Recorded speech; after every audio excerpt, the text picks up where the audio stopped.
City India news, महाराष्ट्रातील लोकप्रिय news channel.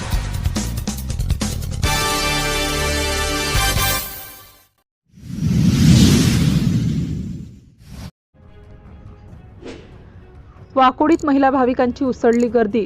Saoner तालुक्यातील वाकोडी येथील कंधान नदी काठावरील प्राचीन शिवमंदिरात ऋषीपंचमीला महिला व पुरुष भाविकांची मोठी गर्दी केली होती। यावेळी महिलांनी गंगास्नानासह शिवलिंगाचे मनोभावे पूजन करून दर्शन घेतले। सर्वप्रथम मंदिर कमिटी अध्यक्ष देवीदास मदनकर यांच्या हस्ते कुटुंबियांसह पूजा अर्चना करण्यात आली। शिवमंदिरात भजनाचा कार्यक्रम पार पडला। यावेळी मंदिरात येणाऱ्या भाविकांसाठी महाप्रसादाची व्यवस्था करण्यात आली होती। ऋषीपंचमीला मंदिरात विविध धार्मिक कार्यक्रमांसह भजनाचा कार्यक्रम सुद्धा ठेवण्यात आला होता। हा कार्यक्रम यशस्वी करण्याकरिता तुळसा खोरगडे, कुसुम चौधरी, ताई कान्होलकर, तानाबाई गोंडाणे, सुनंदा खोरगडे, नलू खोरगडे, माधुरी मदनकर, उमा सेलुकर, रेखा संभे, रेखा तराळे, निर्मला खोरगडे, रेखा डाफ, मनोरमा बांगरे, नलू काळे, सर्वश्री चौधरी व इतर महिला नागरिक मोठ्या संख्येने उपस्थित होते।